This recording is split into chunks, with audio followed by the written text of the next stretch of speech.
हाँ हेलो। हम लोग जैसा कि HCV का part 1 part 2 class 11 class 12 physics का एक्सरसाइज ऑब्जेक्टिव 1 ऑब्जेक्टिव 2 डिस्कस करने वाले हैं। तो पहले हम लोग स्टार्ट किए थर्मो से। तो थर्मो का जो फर्स्ट चैप्टर है हीट एंड टेम्परेचर, उसका हम लोग ऑब्जेक्टिव 1 और ऑब्जेक्टिव 2 डिस्कस करेंगे, ठीक है। और इसके पहले वाले वीडियो में हम लोग कैलोरीमेट्री का ऑब्जेक्टिव 1 ऑब्जेक्टिव 2 और एक्सरसाइज का सारे क्वेश्चंस डिस्कस कर चुके हैं। तो हीट एंड टेम्परेचर का ऑब्जेक्टिव 1 हम लोग स्टार्ट करते हैं। ये रहा ऑब्जेक्टिव 1, क्वेश्चन नंबर फर्स्ट। तो क्वेश्चन नंबर फर्स्ट क्या कह रहा है, और system X is neither in thermal equilibrium with Y nor Z. तो वाई और जेड क्या होगा, तो can not be thermal equilibrium, must भी, ये भी गलत है, कैन नॉट भी, ये भी गलत है, सी ये सही है। रीज़न क्या है, रीज़न बस सिंपल सा है कि x y के साथ थर्मल इक्विलिब्रियम में नहीं है। मान लेते हैं x का 40 है टेम्परेचर, इसका 30 है, इसका 30 है, और z का कितना है, z का भी कितना है, 30 है। तो अगर ये इसके साथ भी थर्मल इक्विलिब्रियम में नहीं है, ये इसके साथ भी थर्मल इक्विलिब्रियम में नहीं है, लेकिन 30-30 ये आपस में तो थर्मल इक्विलिब्रियम में है, तो may be in thermal equilibrium हो सकते हैं।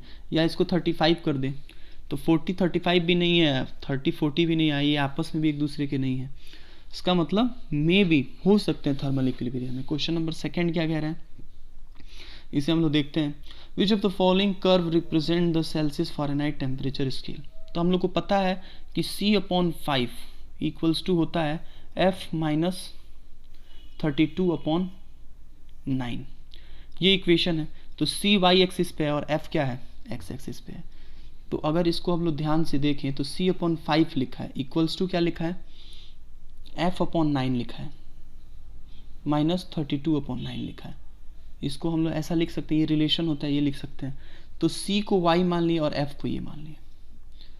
तो जो -C है ये मतलब माइनस में आ रहा है, इसका मतलब जो भी होगा वो नेगेटिव होगा। ये कैसे, ये इक्वेशन जो लिखा हुआ है इस किस फॉर्म में, y = mx + c के फॉर्म में है, ठीक है। तो mx + c के फॉर्म में, c मतलब क्या होता है, ये डिस्टेंस होता है।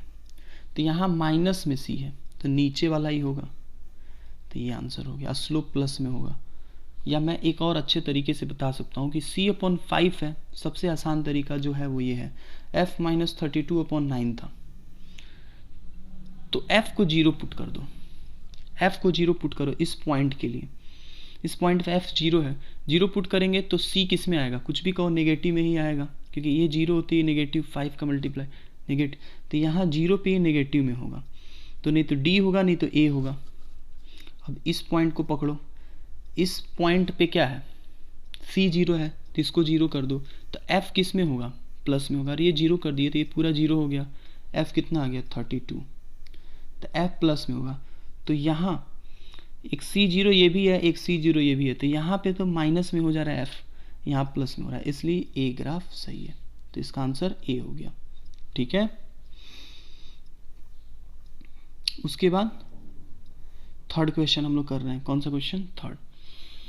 विच ऑफ द फॉलोइंग पेयर में have give equal numerical values. तो सेल्सियस और केल्विन तो हो ही नहीं सकता है, क्यों, क्योंकि सेल्सियस में 273 ऐड करते हैं 0.15, वो आता है, केल्विन आता है, तो ये दोनों अगर इक्वल हो गया तो प्रूफ हो गया 0 = 273.15, जो पॉसिबल नहीं है, इसलिए दोनों बराबर कभी नहीं हो सकते हैं। केल्विन और प्लेटिनम कुछ है होता ही नहीं है, तो ये तो ऐसे ही गलत है, ये भी गलत है। और फ़ारेनहाइट और केल्विन हो सकता है, तो बी होगा नहीं, सी होगा नहीं, फ़ारेनहाइट और केल्विन तो हो ही सकता है, ठीक है। फोर्थ क्वेश्चन क्या कह रहा है, फोर्थ क्वेश्चन ये कह रहा है, for a constant volume gas thermometer one should fill the gas at. Constant volume thermometer का मतलब ये होता है कि एक उसमें ये होता है बैरोमीटर टाइप सा, और उसमें एक में क्या लगा देते हैं, गैस का सिलेंडर लगा देते हैं ऐसे, और इसमें वो रहता है, जिसका भी टेम्परेचर मेजर करना होता है उसको इससे टच कराते हैं, हीट करते हैं। ये जब हाई हीट पे रखते हैं तो इसमें का जो गैस है वो फैलता है, अब फैलता है तो इस पर वो प्रेशर लगाता है, अब प्रेशर लगाता है तो ये ऊपर जाता है, उससे हम लोग क्या मेजर करते हैं कि कितना हीट दिए इस प्रेशर से। तो इसमें क्या होना चाहिए, हाई टेम्परेचर एक होना चाहिए। हाई टेम्परेचर जब तक होगा नहीं तब तक ये एक्सपेंड करके इस पर प्रेशर नहीं लगाएगा। और लो प्रेशर होना चाहिए। पता चले यहाँ पे हम लोग जो प्रेशर लगा रहे हैं वो हाई लगा दिए। जब यहाँ का प्रेशर हाई लगा देंगे तो ये जो गैस इस पर प्रेशर लगाएगा वो तो इफेक्ट ही नहीं दिखेगा, क्योंकि यहाँ से बहुत हाई लग रहा है। इसलिए लो प्रेशर होना चाहिए और हाई टेम्परेचर होना चाहिए। इसी ये कंडीशन होता है कांस्टेंट वॉल्यूम गैस थर्मामीटर का। ठीक है।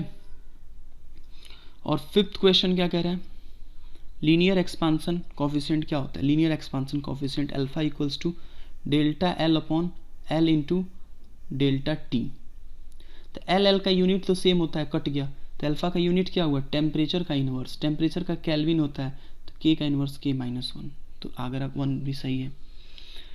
Volume expansion gamma equals to delta V upon V into delta T. भी का फिर सेम हो गया, फिर डेल्टा टी, फिर इसका भी के का पावर -1 आ गया। तो बी भी सही है, मतलब ए बी बोथ। तो फर्स्ट आंसर हो गया। ठीक है। सिक्स्थ क्वेश्चन देखते हैं। Sixth, a metal sheet with circular hole is heated. जैसे एक मेटल का ये कोई सीट है, उसमें सर्कुलर होल है। मेटल का सीट ऐसे मान लेते हैं, ये सीट रहा, ये सर्कुलर होल है, यहाँ होल है। तो अगर इसका टेम्परेचर हम हीट इसको देंगे तो ये होल का जो रेडियस है होल इसका बढ़ेगा कि तो लार्ज, वो भी बढ़ेगा। इस टाइप का जब भी क्वेश्चन करना होता है तो मैं बता दूं, कैसा भी कोई भी सीट हो उसमें होल दिया हो, अगर इसको ठंडा करेंगे तो तुम्हें ये एज्यूम कर लो, ये सारा सीट को भूल जाओ, तुम इस होल को एज्यूम कर लो यहाँ पे। अगर इसको तुम ठंडा करोगे तो ये कॉन्ट्रैक्ट होगा और छोटा होगा। तो ये बीच में होल हो या ऐसे ही कोई होल हो, ठंडा करने पे कॉन्ट्रैक्ट होता है तो यहाँ पे भी कॉन्ट्रैक्ट होगा, और हीट करने पे ये क्या होगा, एक्सपांड होगा, तो यहाँ पे भी एक्सपांड होगा। ठीक है। इससे ये फर्क नहीं पड़ता है कि इसके साइड में मेटल है कि नहीं है। अगर ये होल है तो इसको ऐसे एज्यूम कर लो कि यहाँ पे कुछ रखा हुआ है, इसको हीट करेंगे तो फैलेगा कि नहीं। अगर फैलेगा तो हाँ, तो यहाँ भी वही वैसे ही सोचना होता है। ठीक है। तो इसलिए इसका आंसर क्या हो गया, फर्स्ट। सेवेंथ क्वेश्चन करते हैं। Two identical rectangular strip, one of the copper and the other steel. से ये दो है, इसमें ये कह रहा है कि ये दो सीट है, मतलब दो रॉड है, एक है कॉपर का, एक है स्टील का। तो कॉपर वाले का फैलने वाला कोफिशिएंट ज़्यादा है, तो गर्म करेंगे तो ये वाला ज़्यादा फैलेगा क्योंकि इसका ज़्यादा है, ये कम फैलेगा। तो इसका शेप ऐसा हो जाएगा, इसका शेप ऐसा हो जाएगा, ऐसा। ये बाहर वाला क्या होगा, कॉपर, अंदर वाला क्या हो जाएगा, स्टील। रीजन क्यों, क्योंकि बाहर वाला कॉपर ज़्यादा फैलेगा इसलिए ऐसे शेप हो जाएगा, क्योंकि उसका अल्फा ज़्यादा है। ठीक है। तो इसका आंसर हो जाएगा कौन सा, बेंड कन्वेक्स। तो ऐसे फैला था, ऐसे ही फैला था ना, ये वाला क्या था, कॉपर। तो इस साइड को एक कन्वेक्स कहते हैं। तो कन्वेक्स कहाँ हो गया, कॉपर साइड में, बी आंसर हो गया। ठीक है। 8 क्वेश्चन क्या कह रहा है, if the temperature of A rod slightly increase. जैसे ये रॉड है, इसका टेम्परेचर जब इंक्रीज करेंगे तो अल्फा इक्वल्स टू क्या होता है, delta L upon L into delta T. तो लेंथ में चेंज कितने का होगा, लेंथ में चेंज होगा अल्फा एल डेल्टा टी का, ये तुम्हारा लेंथ में चेंज होगा। तो कह रहा है मोमेंट ऑफ इनर्शिया क्या होगा। तो देखना, मोमेंट ऑफ इनर्शिया का हम लोग कहानी सुन रहे हैं। इसके अबाउट मोमेंट ऑफ इनर्शिया या कहीं भी मोमेंट ऑफ इनर्शिया क्या होता है, एम आर स्क्वायर, लेंथ का स्क्वायर होता है। ठीक है। तो पहले लेंथ इस रॉड का कितना था, एल। हो सकता है रॉड का वैसे M L square by, rod का क्या होता है, एम एल स्क्वायर बाई 12। ये मैं एक बार और बता देता हूँ। जैसे ये रॉड है, इसका एक थोड़ा सा और पार्ट बाकी है, वो भी पढ़ लेते हैं हम लोग। बाइसेक्टर, इस क्वेश्चन में ये कह रहा है कि जैसे एक रॉड है, बाइसेक्टर के अलावा रोटेट करा, तो इससे मोमेंट ऑफ इनर्शिया क्या होता है, एम एल स्क्वायर बाई 12 ये होता है। तो एम एल स्क्वायर बाई 12 का मेरे को कोई काम नहीं है, क्योंकि हीट, हम ये इसमें हीट का क्वेश्चन है, तो हीट से ना मास चेंज होगा ना 12 चेंज होगा। एल स्क्वायर से हम लोग डिस्कस करेंगे अभी। ठीक है। तो एल स्क्वायर पे डिस्कस कर, पहले लेंथ था तो एल स्क्वायर मान लेते हैं मोमेंट ऑफ इनर्शिया। बाद में लेंथ कितना हो गया, अभी मैं दिखाया था डेल्टा एल क्या आया था, एल अल्फा डेल्टा टी, इतना इंक्रीज हुआ था। तो नया लेंथ क्या हो गया, एल, नया लेंथ क्या हो गया,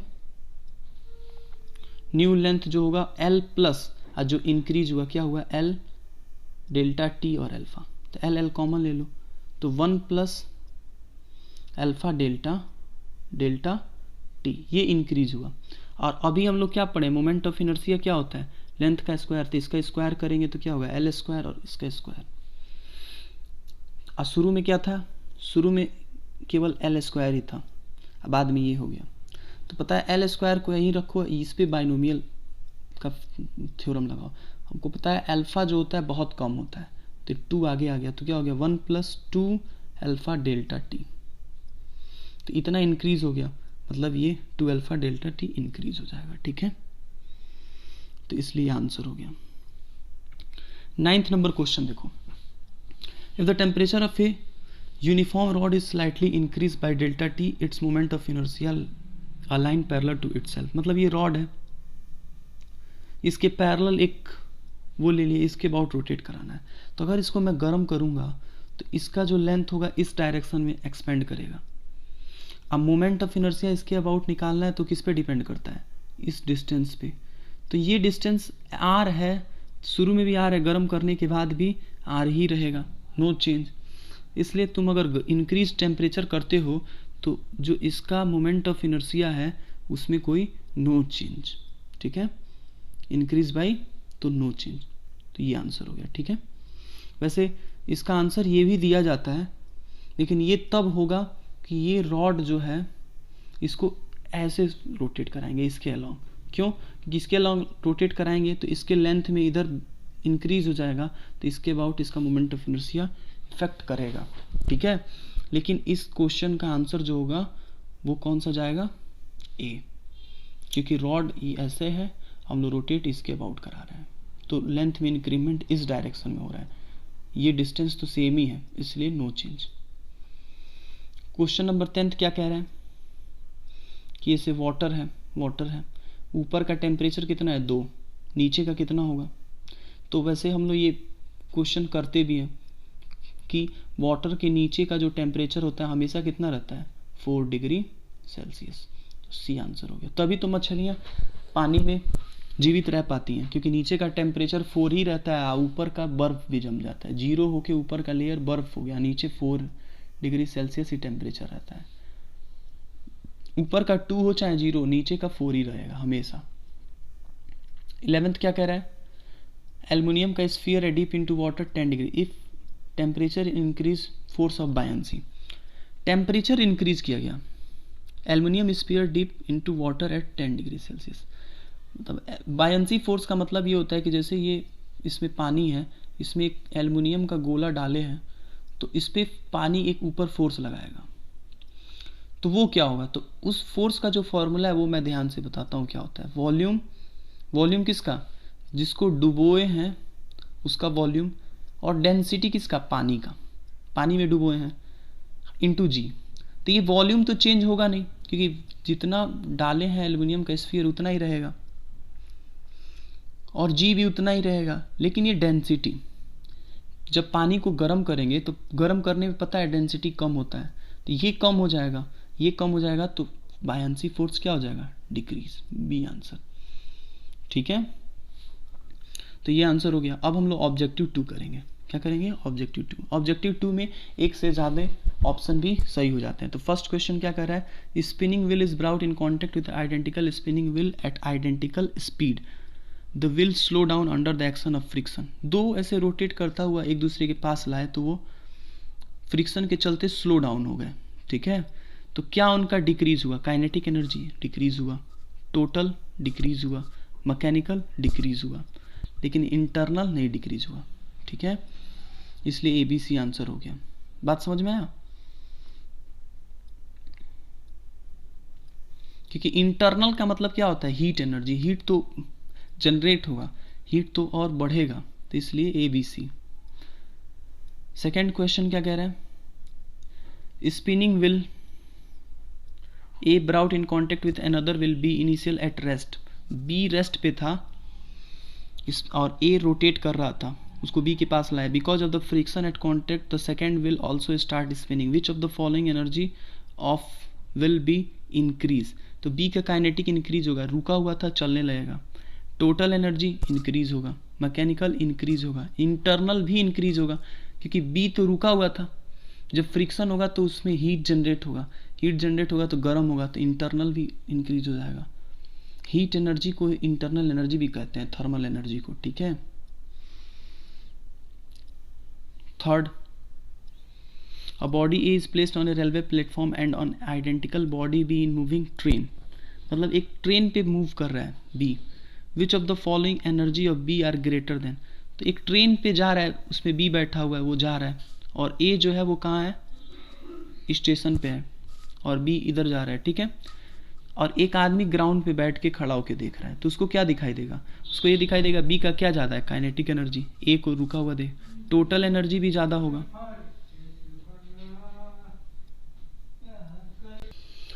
तो बस, तो वो आदमी जो है वो तो कि जो ये वाला जो ऑब्जेक्ट है जो ट्रेन में बैठा हुआ है, तो इसका काइनेटिक एनर्जी भी ज़्यादा, टोटल एनर्जी भी ज़्यादा। टोटल एनर्जी का मतलब होता है काइनेटिक प्लस पोटेंशियल और भी सारा। तो काइनेटिक ज़्यादा है तो टोटल भी ज़्यादा होगा। ए तो रुका हुआ है, काइनेटिक है ही नहीं। मैकेनिकल एनर्जी भी ज़्यादा होगा इसका, बी का। क्यों? क्योंकि बी जो है उसका काइनेटिक ज़्यादा है। अब मैकेनिकल का मतलब क्या होता है, kinetic plus potential called. Internal energy ज़्यादा नहीं होगा। क्यों? क्योंकि इसका भी टेम्परेचर उतना ही है जितना इसका है, थर्मल एनर्जी दोनों का सेम ही है, इसलिए डी आंसर नहीं होगा। इसका आंसर क्या हो जाएगा, A B C. In which of the following pair of the temperature scale the size of the degree is same? तो इसमें जो होगा आंसर सी और डी हो जाएगा। क्यों? क्योंकि सेल्सियस स्केल और आइडियल गैस स्केल का सेम होता है। क्यों? वो मैं समझा रहा हूँ।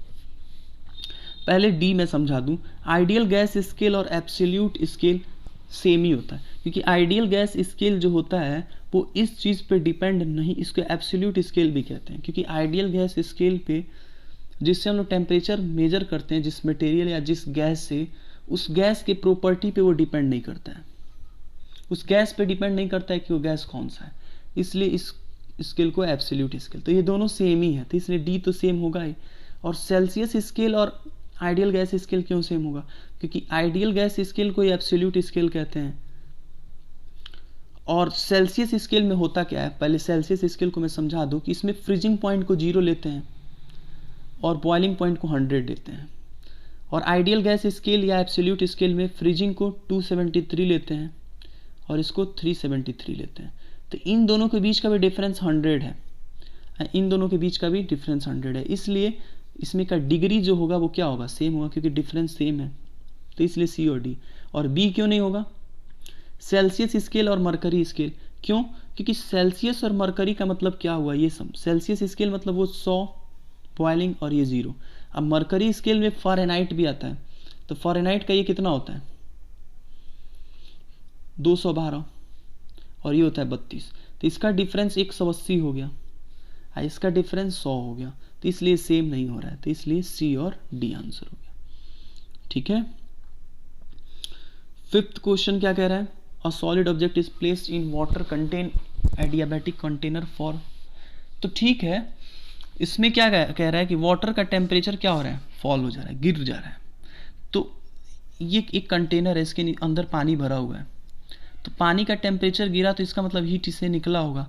और एडियाबैटिक का मतलब होता है हीट बाहर नहीं जा सकता है। जब हीट बाहर नहीं जा सकता है तो इसमें जो ऑब्जेक्ट रखा गया है ये फिक्स है कि वो हीट वही लिया होगा, इसका मतलब उसका टेम्परेचर इंक्रीज हुआ होगा। तो must have increase, must have increase. ठीक है। सिक्स्थ क्वेश्चन क्या कह रहा है, सिक्स्थ क्वेश्चन कह रहा है as the temperature in increase the time period of. तो टेम्परेचर इंक्रीज होता है तो टाइम पीरियड इक्वल्स टू होता है 2π में L/G। तो टेम्परेचर इंक्रीज होगा तो लेंथ भी इंक्रीज होगा, तो टाइम पीरियड भी इंक्रीज होगा। तो आंसर बॉम्बे। ए क्यों नहीं होगा, ये डिक्रीज तो होगा नहीं, कांस्टेंट भी नहीं होगा। ए क्यों नहीं होगा, इंक्रीज प्रोपोर्शनैलिटी विथ टेम्परेचर, नहीं, ये नहीं हो सकता है। क्यों? इंक्रीज प्रोपोर्शनलिटी विथ टेम्परेचर, ऐसा नहीं होगा। क्यों? क्योंकि लेंथ जो है वो डायरेक्टली प्रोपोर्शनल होता है डेल्टा टी के, ये टेम्परेचर है, और टाइम पीरियड जो होता है डायरेक्टली प्रोपोर्शनल होता है रूट में एल के। तो डायरेक्टली प्रोपोर्शनल रूट में delta T temperature difference root में होगा, मतलब इंक्रीज प्रोपोर्शनैलिटी नहीं होगा, रूट में है इसलिए। तो इसलिए आंसर बॉम्बे, ठीक है। और जितना हम लोग डिस्कस किया ऑब्जेक्टिव 1 2 कंप्लीट हो गया, और उसका आंसर के नीचे ये दिया हुआ है ऑब्जेक्टिव 1 का और ऑब्जेक्टिव 2 का, ठीक है। तो इसे एक बार देख लीजिएगा लो, और कोई डाउट हो तो मैं आगे की वीडियो में फिर दोबारा बता दूंगा। और वीडियो अच्छा लगा हुआ तो लाइक और सब्सक्राइब करें। तब तक के लिए थैंक यू।